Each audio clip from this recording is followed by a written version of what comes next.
गुरुर्ब्रह्मा गुरुर्विष्णु गुरुर्देव महेश्वरा गुरुर्साक्षात् परब्रह्म तस्मै श्री गुरुवे नमः। नारायण नारायण नारायण नारायण नारायण श्री गुरु चरण कमलभ्यो नमः।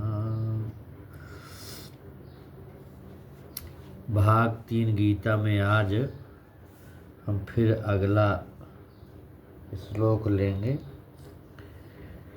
श्रुति विप्रतिपन्ना ते यदा स्थास्यति निश्चला समाधावचला बुद्धिस्तदा योगमवाप्स्यसि।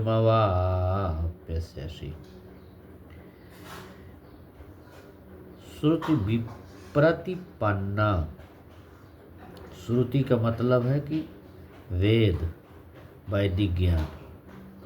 अब विप्रतिपन्ना, विप्रतिपन्ना का मतलब है कर्म फलों से प्रभावित हुए बिना।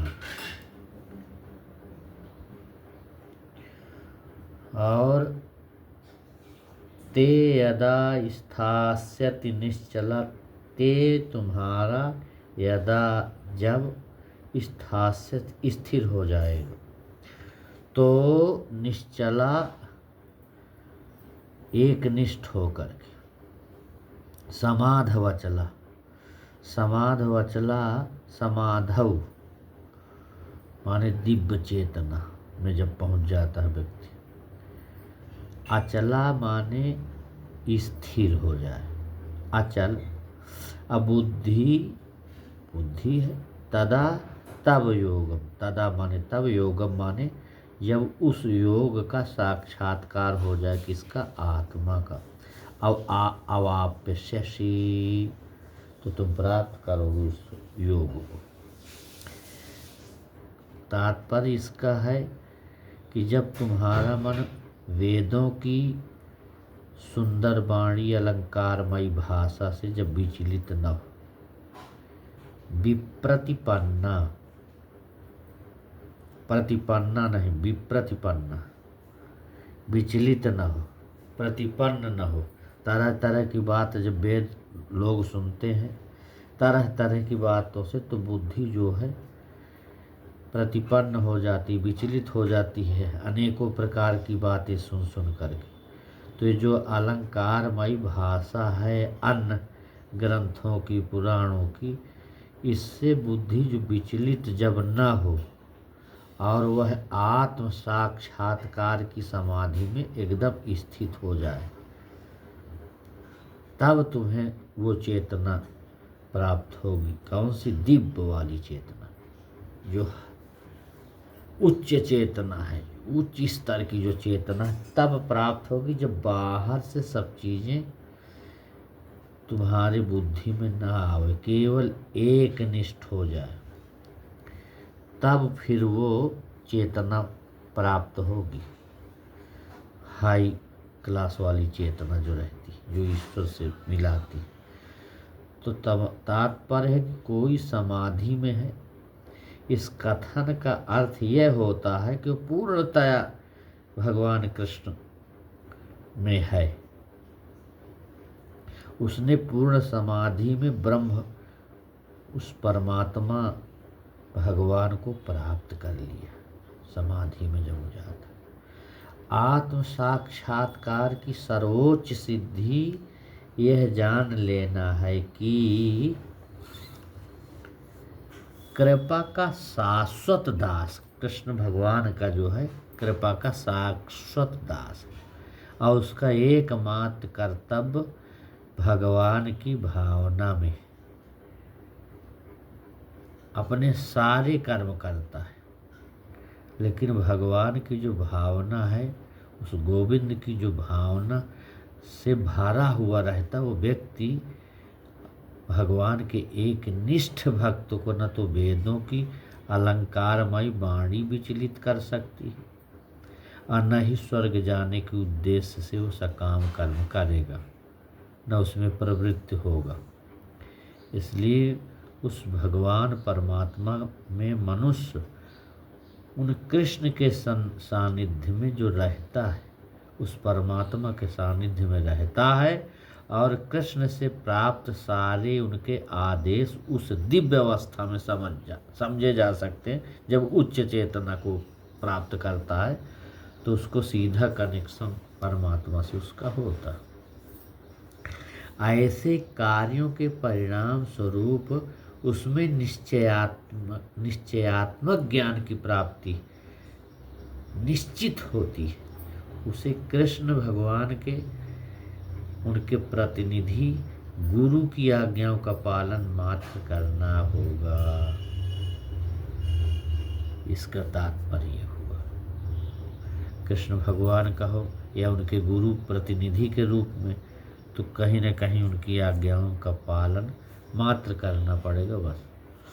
अब अर्जुन कहते हैं कि स्थित प्रज्ञस्य का भाषा समाधिस्थस्य केशव स्तधि किं प्रभासेत किमासीत व्रजेत किम।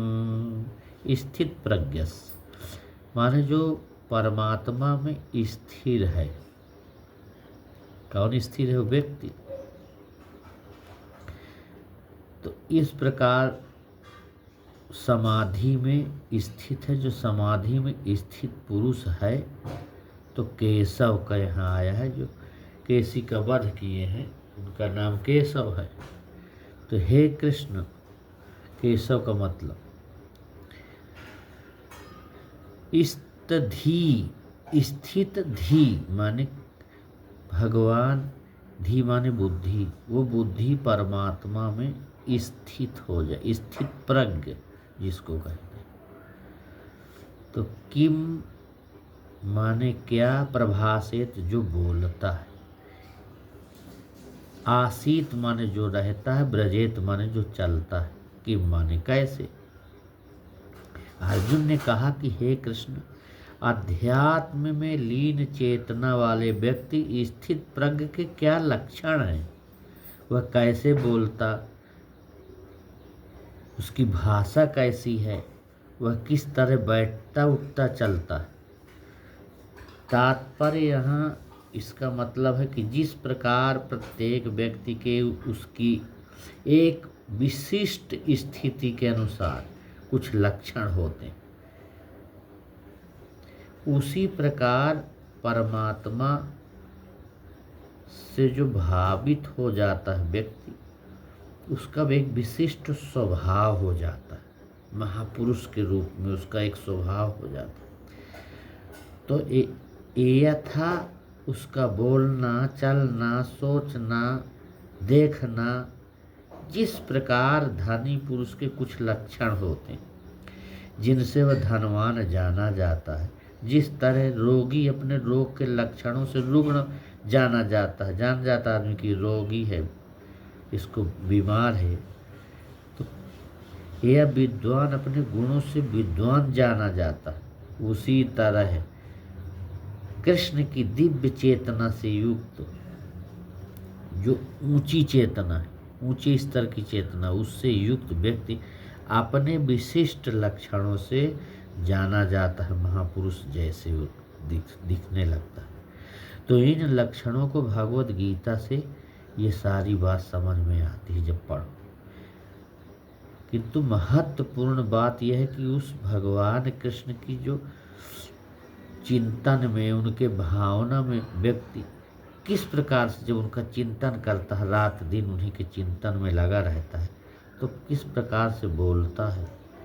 क्योंकि वाणी ही किसी मनुष्य का सबसे महत्वपूर्ण गुण है। कहा जाता है कि मूर्ख का पता तब तक नहीं लगता जब तक वह बोलता नहीं। एक बने ठाने मूर्ख को तब तक नहीं पहचाना जा सकता है जब तक वह बोले नहीं, किंतु बोलते उसका यथार्थ रूप प्रकट हो जाता। तो परमात्मा की जो चिंतन में जो व्यक्ति का सर्व प्रमुख लक्षण यही है, जो महापुरुष होते हैं उनका सर्व लक्षण है कि वह केवल उन प्रभु की, केवल उस परमात्मा, उन कृष्ण तथा उन्हीं से संबंध विषयों के बारे में बोलते हैं। फिर अन्य लक्षण स्वतः और प्रकट होने लगते हैं, जिनका आगे के श्लोक में बताएंगे। केवल एक एक दो दो श्लोक लें, क्योंकि लोगों का ऐसे प्रश्न है कि महाराज बहुत ज़्यादा मत लेना, एक एक श्लोक, दो दो श्लोक थोड़ा सा स्पष्ट खोल खोल के समझा के बताते चलें, जिससे बढ़िया कोई जल्दी नहीं, आराम से समझ में आता जाए। तो हम यहीं विराम करेंगे। ओम शांति शांति शांति। ओम।